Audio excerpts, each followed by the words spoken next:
Fala pessoal, tudo bem? Professor Pedro Curado aqui na área. Hoje a gente vai falar dos bancos na era digital. Então, muito desse conteúdo aqui vocês já estão acostumados no dia a dia de vocês. É perceptível, não sei a sua idade, mas eu tenho certeza que é perceptível para você que ao longo dos últimos anos o sistema financeiro mudou bastante, né? Então, se a gente for observar aí nos últimos 20 anos, a mudança do sistema financeiro como um todo ela é gigante, é muito mais mudança de 2000 para cá do que de 1900 até 2000. E a gente vai entender essa virada, né? Como que surgiram os bancos digitais, internet mobile banking, né? O Open Finance, né? Que são as fintechs, as startups, e como essas empresas hoje, essas empresas disputam espaço com os bancos tradicionais. Isso vai cair em prova, vai, mas também vai estar no seu dia a dia, vai também, e obviamente você vai evoluir como profissional e como concurseiro aqui, que é o nosso intuito, tá? Então, ao final dessa aula, o que você vai sair já sabendo, né? Entendendo, você vai ser capaz, opa, peguei até a caneta errada aqui, você vai ser capaz de quê, né? No final dessa aula aqui, explicar, né? Saber as definições da evolução dos bancos até hoje, o Open Finance, né? E como a tecnologia e a globalização fomentaram e ajudaram com que esse processo fosse cada vez melhor, mais rápido e chegasse até nós, né? Diferenciar canais digitais com canais tradicionais, então entender o que é o mobile banking, internet banking, bancos 100% digitais, o que é o CBDC, o que é o real digital, são temas aí relevantes. Entender conceitos de Open Banking e Open Finance, né? Que são esses conceitos, quem participa, o que precisa acontecer para que haja aí compartilhamento, o que é um consentimento do cliente, por trás disso se há ou não há segurança, então bem relevante. Reconhecer também os principais e novos modelos de negócios, né? Que são as fintechs, os bancos digitais, as startups, as big techs e as sociedades de crédito, né? Identificar esses conceitos, saber diferenciar cada uma delas. E identificar também os principais pontos de prova, que vai cobrar o que de vocês? Os bancos, que são exclusivamente digitais, as fintechs de crédito, sobre o marco legal das startups, como a tecnologia vai ajudar até o governo no seu desenvolvimento social, econômico, é isso que visa ali o Estado de uma maneira geral, né? A União, plataformas online e o consentimento dentro do Open Finance. Essa é a ideia. Uma linha do tempo para vocês aqui, como que funciona, né? A gente tem lá no início da moeda, do crédito, da economia brasileira como um todo, do Estado brasileiro como um todo, o SUMOC, né, que é a Superintendência de Moeda e Crédito. Isso veio até antes do Banco Central, então começou lá com o SUMOC, e aí a Superintendência de Moeda e Crédito, depois que veio de fato o Banco Central, que é o nosso grande supervisor, nosso grande executor da política monetária e de crédito aqui do Brasil, tá? Política cambial também e tudo mais. E hoje, né, então tem lá as superintendências de moeda e crédito, a gente tem também o Banco Central, hoje chegou até o Open Finance, né, que é a tecnologia pura, tecnologia na veia no sistema financeiro. Então a gente teve a criação do Banco Central, depois do SUMOC, consolidação do sistema financeiro nacional. E aí a gente teve, e eu tenho certeza que dependendo da sua idade, se você tem 20 e poucos, se você tem 30 e poucos, 40, 50 anos, você vai lembrar dos bancos, dos modelos tradicionais de banco, né? Que é aquele com agência, com papelada, você ir lá, passar pelo segurança, fazer um saque, fazer um depósito, a gente tinha isso, né? E aí a gente teve uma grande questão de uma tecnologia de chegar com o internet banking, com o mobile banking, que é uso de site para transações, uso de celular, banco 24/7, ou seja, eu posso estar aqui, vamos dizer, não é verdade, tá? Mas vamos dizer que eu estou gravando aqui 2 da manhã. Se eu quiser fazer um Pix agora, pegar meu celular, fazer uma transferência, pagar uma conta, fazer um investimento, eu posso, né? Tenho aqui no celular e tal. Consigo fazer 24/7, né? Não é o caso, tá? Estou gravando para vocês aqui final de tarde. Fintechs e bancos digitais, né? Então, a gente chegou num patamar onde a gente tem atrelado as finanças com a tecnologia, que é o significado de fintech, tá? Instituições aí que trabalham muito com o banco com ambiente digital, né? Então vai estar ali próximo desse sistema digital. E o Open Banking e o Open Finance, que é o compartilhamento de dados e serviços. Basicamente é o seguinte, pessoal. Quando alguém quer compartilhar os seus dados com diferentes instituições para ter acesso a melhores produtos e serviços financeiros, ela pode, com o consentimento dela mesma. Uma pessoa física de uma empresa, vou compartilhar para ver qual instituição financeira que é participante desse sistema como um todo pode chegar e me oferecer um melhor produto e serviço. Um produto e serviço que enquadra o meu perfil. E aí eu consigo analisar isso, né? Então compartilhar. E lembrem-se, o consentimento do cliente é muito importante nesse sistema como um todo, porque ele é o primeiro passo para que esse sistema dê certo. Beleza? Então nós temos a globalização e os avanços tecnológicos fizeram com que a gente chegasse nesse patamar, né? Por quê? Porque teve e ainda tem uma grande circulação, apesar de a gente estar vivendo num momento aí com um estresse maior, geopolítico, internacional e tudo mais, mas a gente tem uma grande circulação de capital, né? A gente tem novas formas de investimento, outros países investindo no Brasil, o Brasil investindo em outros países. Desculpa, pessoal. Concorrência entre instituições, então aumentou isso, aumentou a questão das pessoas buscarem cada vez melhores serviços e terem grandes opções. Desculpa novamente. Aí a gente tem os avanços tecnológicos que trouxeram atendimento remoto, então por celular consigo resolver problemas, análise de crédito mais sofisticada, então compartilhamento de dados é possível ver o histórico daquela pessoa, daquela empresa, redução de custo operacional, que precisava de muitas pessoas para fazerem, a tecnologia hoje enxuga essa quantidade de salários que tinha para pagar, que acaba barateando determinados produtos, e obviamente disseminou-se essas plataformas como o nosso centro de modelo de negócio, essas fintechs, essas startups como um todo, né? E aí, o que a gente pode ver na prova, que a gente vê de fato bastante na prova? É que no Brasil uma característica do modelo de negócios é justamente essa disseminação de plataformas online. Então ter um online como algo muito forte, né? Então o online é a maior força aí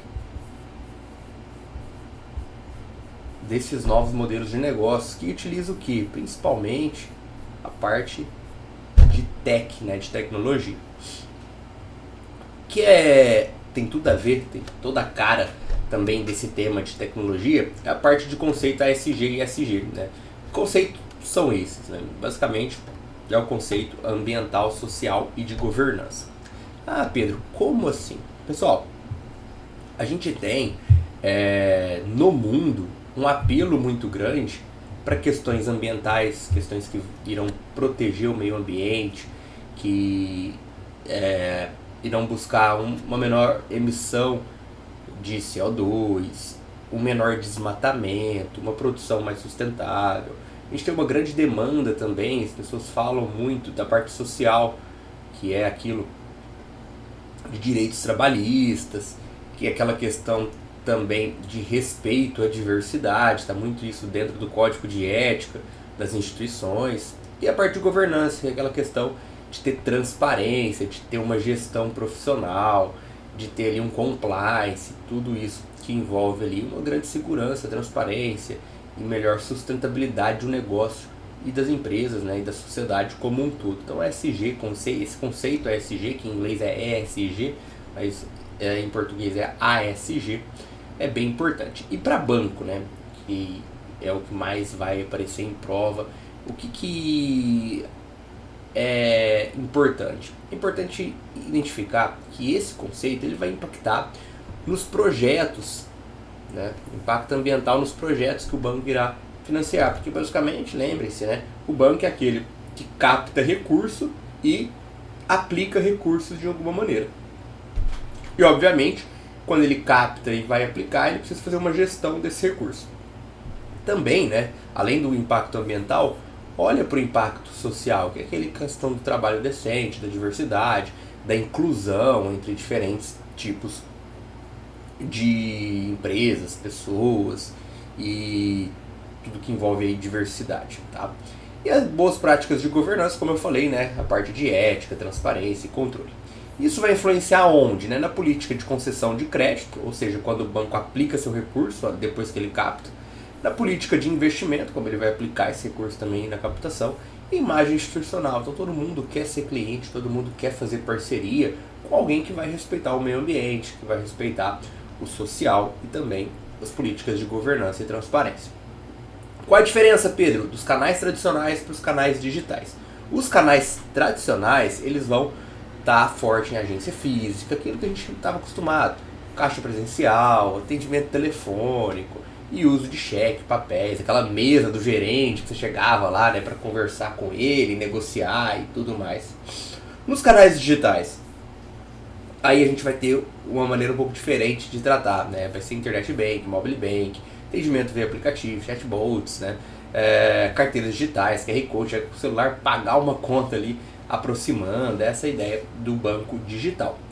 Pessoal, do canal digital, perdão. Uma coisa que vocês podem se confundir é o seguinte: nós temos de um lado o que eu chamo aqui de banco tradicional. E aí nós temos de um outro lado o banco digital. E entre esses dois, a gente tem aqui os canais digitais.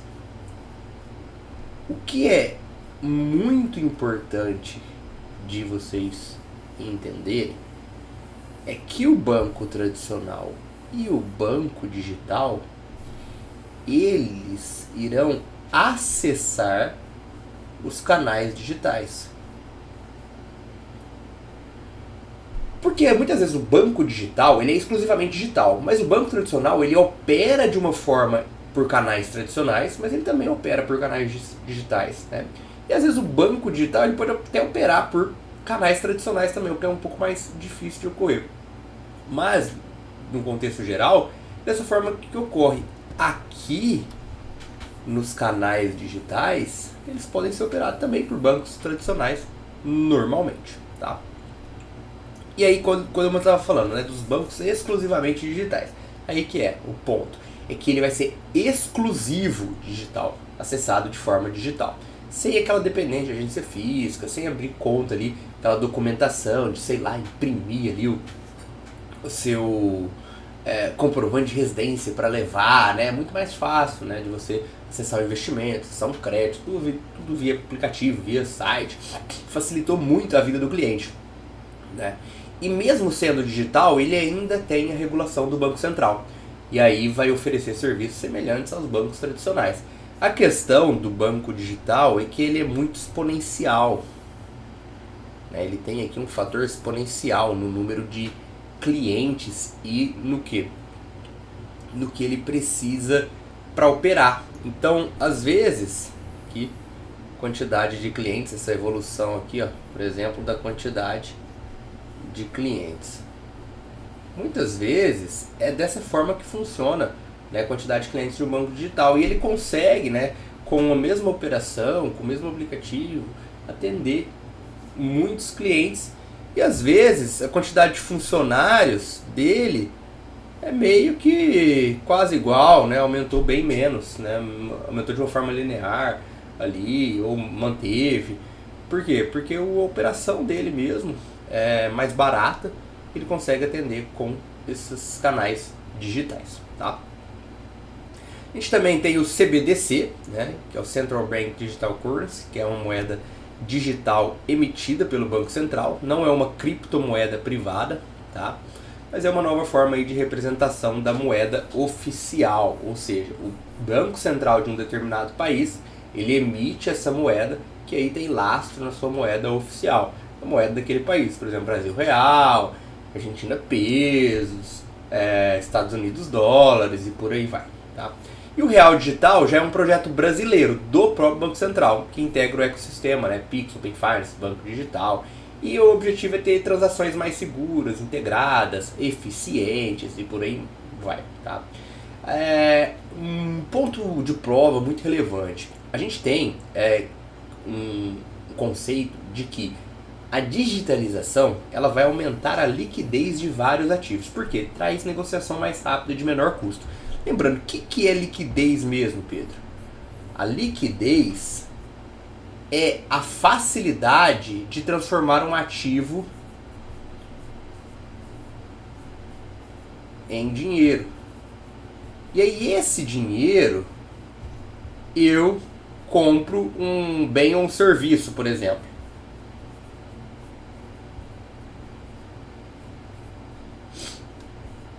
Então a facilidade de eu fazer essa negociação, de eu conseguir transformar o ativo num dinheiro, para utilizar esse dinheiro e comprar um bem e serviço, é o que eu chamo de liquidez. E a digitalização aumenta a facilidade de fazer isso aqui. Eu tenho essa negociação como um todo muito mais rápida e de um custo muito menor. Essa é a ideia, né? E o interessante aqui é que cédulas e moedas físicas já são o ativo mais líquido. Então, elas não ganham mais liquidez com a transformação digital. Mas este momento que eu transformo um ativo em dinheiro, em cédula, em moeda, ou mesmo em um dinheiro virtual ali, vamos assim dizer, né? Em um CBDC, né? Em um recurso que está ali na minha conta, nesse momento ali eu consigo utilizá-lo para comprar um bem e serviço. E aí a transformação, né, de gerar liquidez, a digitalização gera uma liquidez muito maior, tá? O que é o Open Banking e quais são as instituições participantes? O Open Banking, como eu comentei lá no início da aula, ele é um sistema em que o cliente vai autorizar o compartilhamento dos seus próprios dados, né? Então, estou numa determinada instituição, vou lá e criei conta em outra instituição. Eu tenho um histórico nessa primeira instituição em que eu sou cliente há muito tempo, que ele já sabe meu histórico de crédito, meu histórico de investimento, de consórcio, seguro, etc, etc. E essa nova quer saber esses meus dados. Quer saber esses meus dados para poder oferecer alguma coisa para mim. E eu vou lá e faço esse consentimento de o quê? Entregar da 1 para 2 todo esse meu histórico para 2 avaliar e ver se ela consegue melhores produtos e serviços de acordo com a minha demanda, né? Então essa é a ideia. Mas quem está no centro? O cliente, porque o cliente ele que vai autorizar esse compartilhamento, tá? Quem que participa? Banco tradicional, banco digital, fintech, instituição de pagamento, cooperativa e tudo que envolve aí instituições que estão reguladas e ali no guarda-chuva do Banco Central. Essa é a ideia, tá? Hoje o banco ele oferece uma infraestrutura, né, o que a gente chama de Bank as a Service, né?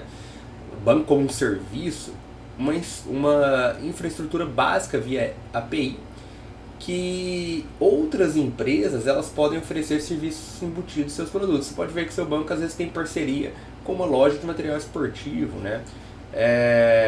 Ou uma fintech, ela oferece uma conta e cartão, mas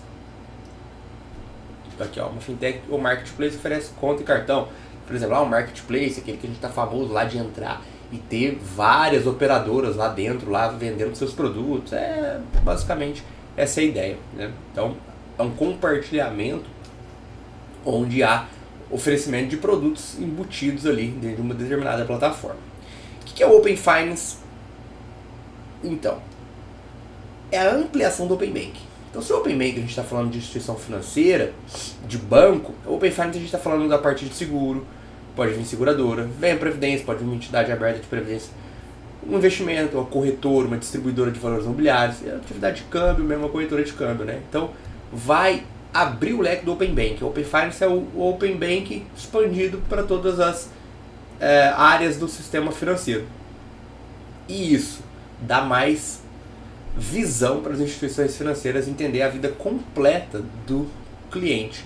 Lembrando, Open Banking, Open Finance, tudo passa por consentimento. Tudo é o cliente que é o dono dos seus dados. Ele vai lá, faz o compartilhamento. Esse compartilhamento não tem prazo, tem um prazo definido, perdão, mas ele pode revogar antes desse prazo definido. Ou seja, ele pode revogar e falar, não, quero parar com esse compartilhamento antes desse prazo que foi definido. E aí o que acontece? Essa revogação ela é imediata, tá? Tanto em quem está transmitindo a informação quanto quem está recebendo a informação do cliente, os dados do cliente. a não ser quando a gente fala de transação de pagamento, que aí a revogação ela é efetivada em até um dia após o pedido. Quando a gente fala de Open Bank, de Open Finance, de compartilhamento de dados, é seguro isso, Pedro? Principalmente aí pessoas que não estão acostumadas com tecnologia, pessoas que têm um pouco de desconfiança da tecnologia. É bem seguro, tá, pessoal? Por quê? Porque esse ambiente ele é regulamentado pelo Banco Central, que é a nossa autoridade máxima do sistema financeiro do ponto de vista da supervisão e da execução das políticas, tá? Ele utiliza criptografia e autentificação forte, tem aderência à Lei Geral de Proteção de Dados, que é a LGPD, e as instituições que não são autorizadas, elas não podem participar. Então lembra lá do Shadow Bank, aquelas instituições que são paralelas, que não estão na regulação ou tem regulação mais branda, provavelmente elas não estarão aqui, né? Apenas quando tem parceria com instituições autorizadas com contrato específico. Essa é a ideia, tá? Quando a gente fala de novos modelos de negócios, a gente teve em relação lá em 2023, uma crise das Big Techs, né, e tudo mais, que são empresas de tecnologia gigantes, né, plataformas digitais, que oferecem serviços financeiros, né? E aí a gente teve uma turbulência dessas empresas e bancos que são ligados ao setor lá em 2023. E aí a gente veio, o sistema financeiro como um todo, né, veio com discussões sobre os riscos que esse modelo pode estar trazendo à sociedade como um todo, por ser concentrado em poucos players que estão em forte exposição à tecnologia e juros. Então houve aqui um problema, né? E essas discussões elas acabam que ocorrem até hoje, e há muitas novas regulações, principalmente a regulação das criptomoedas, por exemplo, em que fazem com que esses riscos sejam cada vez mais mitigados, que a gente diminua esses riscos, né? Nós temos também as startups e marco legal. O que são startups? Startups são empresas que têm aquele fator exponencial, que estão em fase inicial, que tem na verdade tem um potencial daquele fator exponencial, tem um modelo inovador, é escalável, né? E vão usar muito tecnologia. Então, por exemplo, uma fintech ela é uma startup ligada ao ramo de de finanças. Uma insurtech é uma startup ligada ao ramo de seguros, né? Então já foi uma startup em fase inicial, cresceu, virou uma fintech, virou uma insurtech, porque usa muito tecnologia, é de um determinado ramo, tem um modelo inovador e é escalável, mas como toda empresa começou pequeno, e a startup é quando ela está começando esse tipo de empresa que tem um modelo inovador, escalável e usa bastante a tecnologia. Falando em startup, o que o governo fez lá em 2021, lá na pandemia, né? O governo, ele quer desenvolvimento econômico, social e ambiental. Todo mundo sabe disso. E aí ele pediu para empresas que estão em fase inicial, têm modelo inovador e podem contribuir com o desenvolvimento econômico e social, ele permitiu a contratação de serviços, né? Ou facilitou a contratação de serviços por entes governamentais, seja Estado, União, município, para essas empresas, né? E isso deu o quê? Flexibilidade contratual em relação ao Estado, empresa, segurança jurídica e facilitou as oportunidades, né? E soluções que essas startups podem oferecer para agentes públicos. E lá em 2013 a gente tem também sociedades de crédito, fintech de crédito e tudo mais, a lei que regula isso, que é a lei das fintechs. Então, as fintechs de crédito são instituições que usam recursos tecnológicos avançados, até tá aqui, ó, tecnologia, com o principal diferencial de automatizar processos, analisar dados, experiência do cliente total ali via aplicativo ou site. As sociedades de crédito deu base, né, a lei ali 12.865, 2013, deu base legal para essas novas instituições, né, de pagamento, sociedades de crédito, e permitiu que esses negócios financeiros atuem de uma maneira majoritariamente digital.